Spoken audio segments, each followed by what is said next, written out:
Ainda dá tempo de falar do crime contra a humanidade que foi a segunda temporada de The Promised Neverland. Eu acho que se você tacasse fogo na floresta amazônica inteira, não ia ser tão grave quanto o que a gente teve aqui.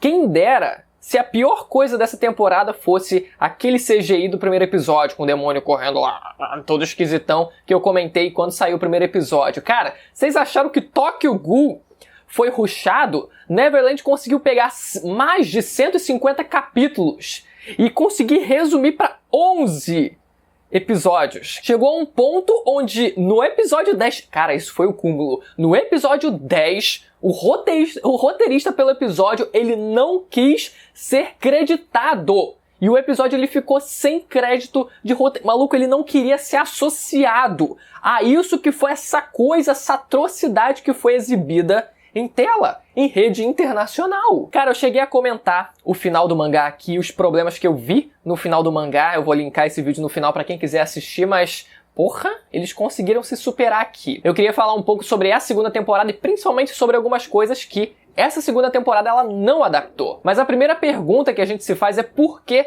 eles decidiram fazer isso? E ao meu ver, era pelo fato deles não sentirem que iam conseguir sustentar o hype por mais de 2 temporadas. A primeira temporada, ela cumpriu o básico que ela deveria. Ela teve ali um certo cuidado, tava bonitinha ali, mas eles só fizeram o básico para ficar funcional. A diferença da gente ter os diálogos do anime, principalmente na primeira temporada, e a gente vê todo o primeiro arco no mangá, você vê claramente a diferença, a forma como o mangá ele ilustra, mesmo sendo já, né, ilustrado, quadrinho, ele consegue ilustrar muito mais e deixar a leitura muito mais dinâmica no mangá, trazendo ali, quando eles estão explicando algum plano, e vai e mostra, tipo, cara, onde é que eles vão, não sei o que, ilustra de várias formas possíveis, das mais diferentes formas. Já o anime, ele cumpriu o básico, ele não se preocupou em fazer isso. É quase que como se eu fizesse um vídeo aqui e não mostrasse imagem nenhuma, sabe? Só ser a minha cara falando aqui, só cumprindo o básico. Tomara que agora eu vou ter que colocar bastante imagem nesse vídeo, né? Porque senão eu vou estar sendo hipócrita. Tá, mas uma coisa é um vídeo pro YouTube, outra coisa é segunda temporada de um anime muito famoso, né? E por que eu digo isso? Porque a primeira temporada, ela foi muito do ápice do mangá de The Promised Neverland. Depois, muita gente abandonou, principalmente pelo ritmo semanal. O ritmo semanal matou a minha própria leitura. Eu não conseguia acompanhar semanalmente, eu tive que deixar acumular para assim depois eu ir pegar a ler. Quando eu tava já para terminar o mangá, eu peguei para ler e maratonar tudo, mas ler semanalmente não era uma experiência agradável, né? Então, a gente traduzindo isso para a segunda temporada, por mais que já em tese sejam mais informações, né? Costuma ali ser 2 capítulos do mangá traduzidos, né? Em um episódio, já seria um pouquinho mais dinâmico em tese, não seriam 150 em 11, mas normalmente são uma média de 2 capítulos por episódio. Ainda assim, a primeira temporada, o primeiro arco, ele é o que realmente fez o mangá ele fazer sucesso. Então, eu acho que eles simplesmente preferiram adiantar e correr tudo porque eles sabiam que não iam conseguir sustentar o hype para conseguir fazer mais temporadas do que isso. Então, eles sacrificaram tudo, meu amigo. Mas tudo começou a ficar estranho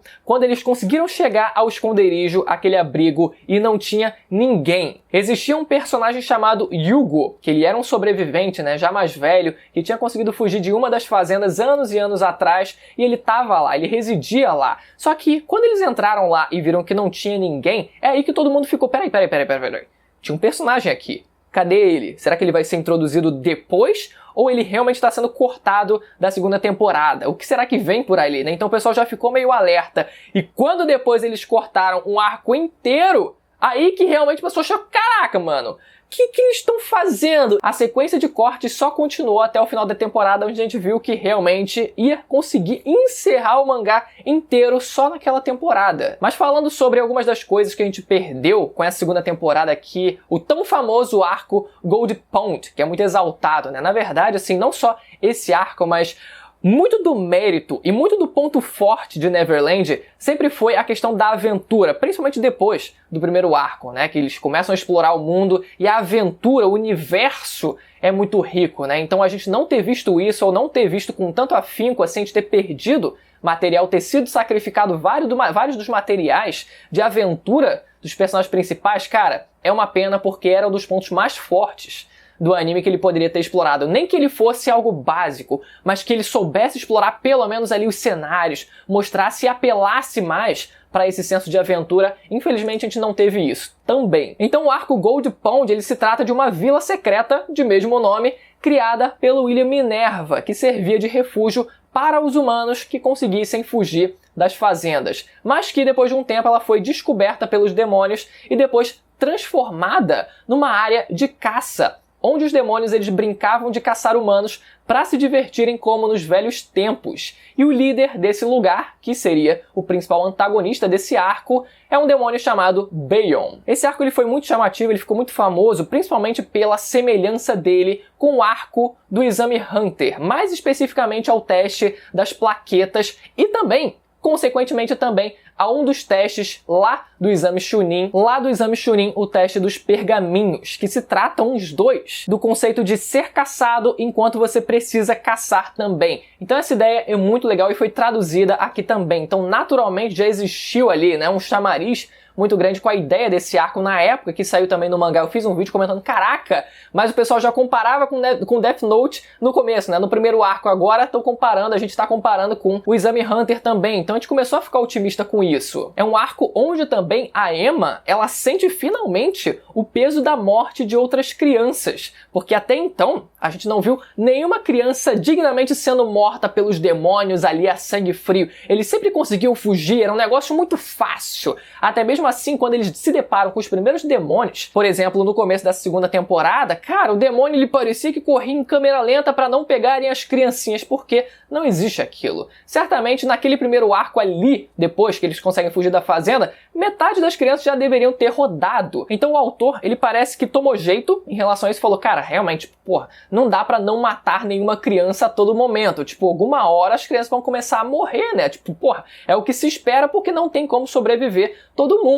As chances são muito baixas e ele corrige isso nesse arco. A gente vê, cara, criança morrendo, sendo empalada, inclusive a própria Emma sendo empalada também, foi uma cena fortíssima, ela não morre, obviamente ela é tratada ali, né? Mas mesmo assim foi um choque de realidade que era necessário para a história que aconteceu nesse arco. Então por isso, por esses fatores que esse arco é tão vangloriado assim. E é nesse arco também onde a Emma e o Ray eles conhecem um adulto chamado Lucas, que é um adulto que também fugiu lá das fazendas anos atrás e era amigo do Yugo, que era o cara que foi cortado, que morava lá no abrigo também. Depois eles voltam para esse abrigo e aí sim é que os humanos eles descobrem onde ficava esse abrigo e tem toda aquela situação onde eles precisam fugir dos humanos, precisam lutar contra os humanos e conseguem sair de lá. E cara, aquele foi um dos momentos mais sinistros, galera. O sacrifício do Yugo e também do Lucas naquele arco para conseguirem ali salvar as crianças foi muito forte, foi um dos ápices do mangá. Tem também o esconderijo do Norman, que mais uma vez tem um visual incrível, né? Uma criatividade ali, um senso de aventura também muito grande. Você vê as coisas ali, as casas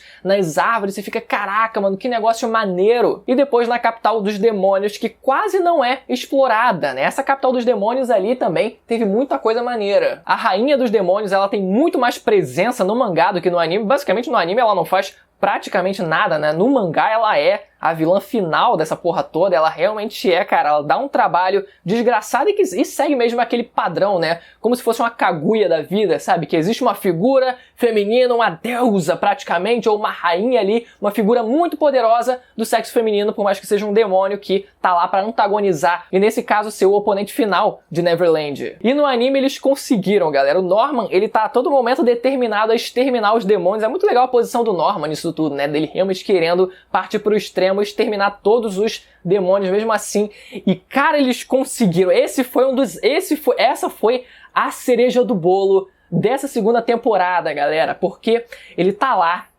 prestes a exterminar os demônios e o que faz ele mudar de ideia é ver um demôniozinho criança, mas o nome daquele demôniozinho criança era Emma, o mesmo nome da personagem principal. E aí ele fica, como assim? Seu nome também é Emma? Eles realmente conseguiram pegar aquela fala de Batman vs Superman e colocaram aqui também. Meu Deus, cara, não é possível que os caras eles realmente consideraram isso de forma séria e falaram, não. isso vai ficar legal. Fora o arco das 7 muralhas, em que a Emma e o Ray eles têm que passar por um desafio insano para conseguirem chegar até a deusa, o deus demônio, se não me engano é do sexo masculino, para conseguir realizar uma nova promessa. Cara, vamos lá. Esse arco é basicamente um teste que eles precisam passar, um teste lógico que transcende o espaço-tempo. Eles são ótimos em testes lógicos, então faz total sentido que eles tenham que passar mais uma vez por um teste desse tipo. E a realidade em que eles se encontram no meio desse teste todo, afinal a gente está lidando aqui com o divino também, né?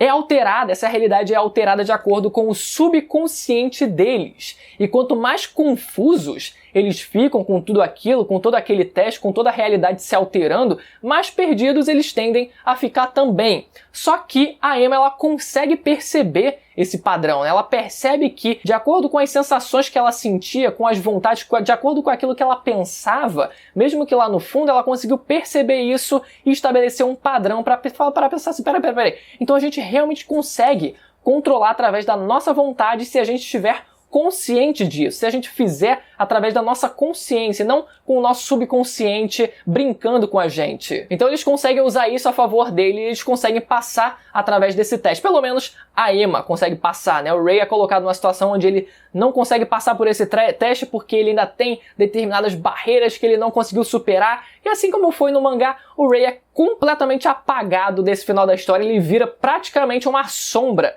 da Emma sem fazer bosta nenhuma mais uma vez, né? Nem teve tempo para ele fazer qualquer coisa no anime, no caso. Também foi cortado o sacrifício. Isso aí eles simplesmente ignoraram e eu não sei, talvez tenha sido pro bem isso aí, porque existiu um sacrifício que a Emma ela precisava fazer, que era, para ela conseguir realizar a promessa, o deus demônio exigiu que fosse retirado dela a sua família, ou seja, ele conseguiu retirar as memórias da Emma referentes à família dela, ou seja, ela não teria qualquer lembrança da família dela pelo resto da vida. E ela, depois disso, ela é transportada até o mundo dos humanos junto das outras crianças, mas ela não é transportada para o mesmo lugar, para não ficar tão fácil assim, né? O deus demônio joga ela, sei lá, acho que era o Polo Norte, justamente para que ela não tivesse mais a família dela na vida dela. Só que óbvio que é aquela perda de memória, que no fundo a pessoa sempre fica, peraí, eu acho que eu sinto que tá faltando alguma coisa dentro de mim, eu não sei, tem alguma coisa, tem alguma lacuna que eu não sei, alguma coisa que eu não lembro, o que será que é? Então é aquela pseudo perda de memória e que depois de um tempo, os amigos dela, a família dela, depois de irem pro mundo dos humanos, passam um tempo eles investigando,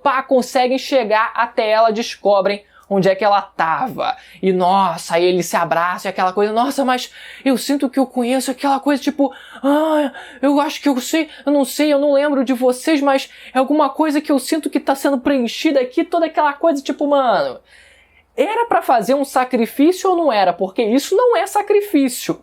Se era pra fazer um sacrifício digno, se era pra realmente ser dark a parada e ela perdesse qualquer memória, qualquer vínculo com a família dela, ela vivesse com isso, infelizmente esse objetivo não foi cumprido. E seria ainda pior, na verdade, seria ainda pior se fosse o contrário. Se ela continuasse com as lembranças dela, mas toda a família dela não lembrasse dela, porque ela sim sofreria através dessa perspectiva, porque se ela esquece de todo mundo, ela só segue a vida da forma que ela pode. Assim como eu falei no vídeo comentando no final do mangá, é óbvio que isso serve para massagear ali, né? Dá uma sensação de gratidão, dá uma recompensa para quem tá lendo, em realmente perceber, cara, tô feliz que eles conseguiram ficar juntos no final, tô feliz, isso acalma o meu coração. Mas, cara, eles se comprometeram a uma proposta de realmente existir um sacrifício que no fim não existiu.